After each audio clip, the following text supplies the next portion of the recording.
ran into an issue. But the only tricky part is, so I left these gaps right here. The mixer is so much easier. We finally found the perfect brick floor for our laundry room. This week's project is going to be installing these beautiful reclaimed brick veneer tiles. Now I'll walk you guys through exactly how I'm going to do it. Now let's get started. So our house was built on a slab, and we've had this bare slab floor in our laundry room for about a year now. So the first thing we're going to get started with is getting the laundry room emptied. So we're going to get the washer and dryer out, get everything disconnected, get the floor cleaned up, and finish it off with a wipe down with a damp sponge.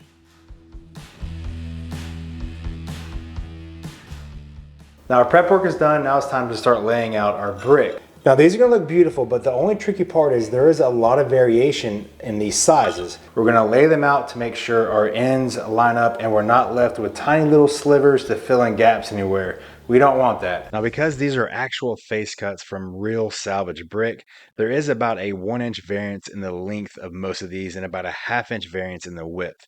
So the most important thing I'm going to do now is figure out the pattern I want. We're going with a border around the whole room, and then we're going to do the standard brick pattern in the center.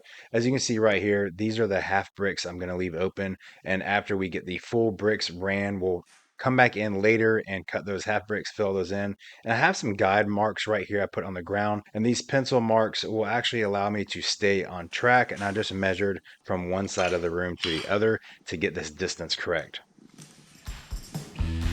So our thin set we're using is just standard white. It's not modified because we're going on a concrete slab. If you were putting it over Durarock, over a wood subfloor, something like that, that's a little more giving and has more flex to it, definitely get them modified.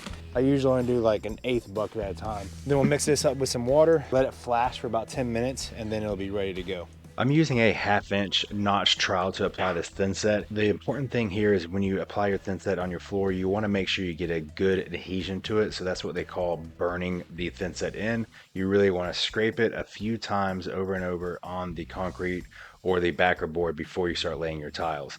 Now you can also see I'm back buttering the tile. That is when you actually flip over the individual piece and put some thin set on the back of that as well. Then I'm going to continue all the way down this wall to pretty much start the first border run.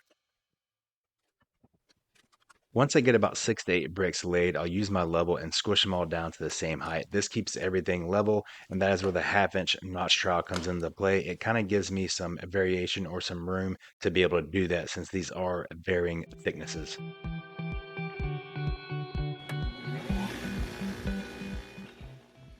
And for cutting the brick, I use one of the cheapest tile saws you can get. This is just a Ryobi wet tile saw. I got it from Home Depot. I'll put the link in the description below. It's super easy to use and super cheap. All right guys, second bucket. I almost have the border done. It's going pretty smooth so far.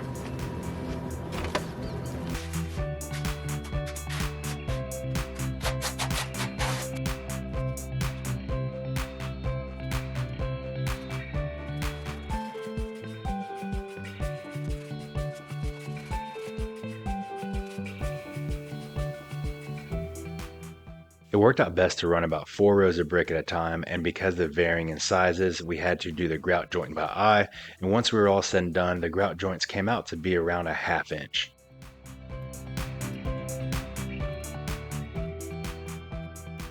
We kind of had to come to a stopping point to let this dry. Now I'm going to move all my brick pieces to this side and work off the set side so far. So now I just got to clean up this part and get a lot of this brick debris. When you're messing with these brick veneer, it actually drops a lot of stone and rock.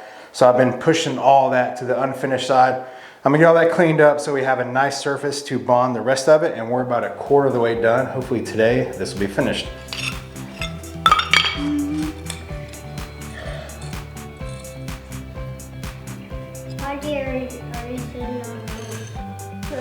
Now we're ready for another row.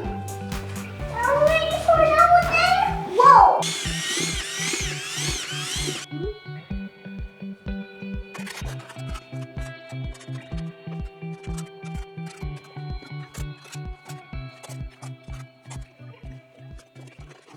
So all the full pieces are complete. Now we just have our half runs left. So I left these gaps right here. That way after we're done, I can just cut these pieces in half, fill in all these blanks, and then we have our corners left right here as well. So I'm gonna get all these pieces cut next, and then we'll get these laid in with a thin set.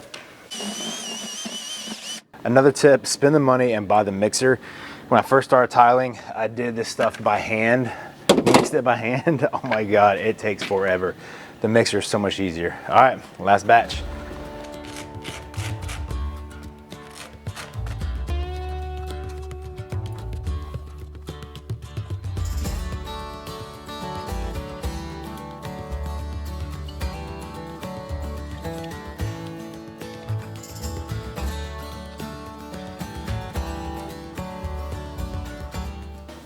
All right, so the tile floor is done. I made a sample board for the grout selections, and we ran into an issue.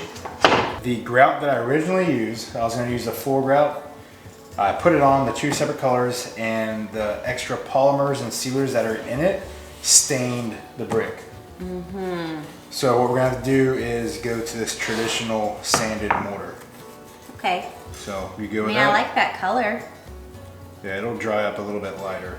This is gonna be found at like your big brick yards because they have a lot of different colors.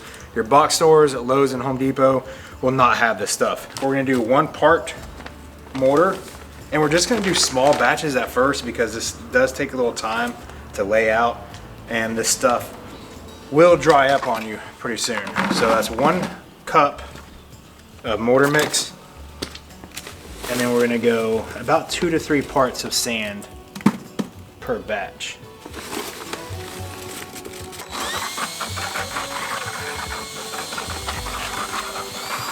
And to apply the grout, we're going to use a masonry bag.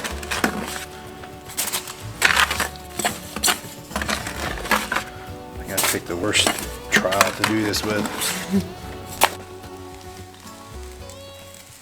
Now this mortar application technique is not the easiest one to do. It's actually extremely tedious.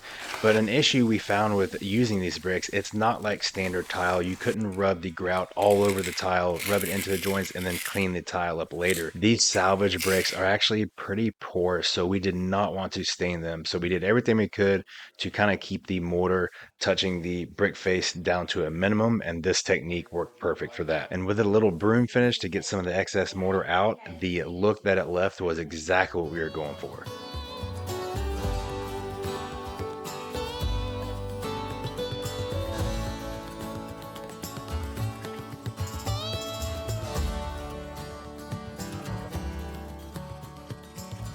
So here's the end result, and this is about 2 weeks after we applied the mortar. It definitely lightened up a lot, as you can tell. The detail in this brick, though, is just so unbelievable. We're so happy with how it came out. It took us about 4 days in total to do, but it was so worth it. Now for the total cost for this project. We sourced this tile locally. It was $10 a square foot. We had 80 square foot in our laundry room, so we got 10% overage, about 90 square feet purchased, along with about $100 worth of tile supplies. That included the thin set, a couple notch trials, some sponges, and some other small tools needed. So that brings the grand total for this project right at $1,000. Thank you guys for hanging out this week, and as always, we will see you next week for another DIY project. God bless, and y'all have a great one.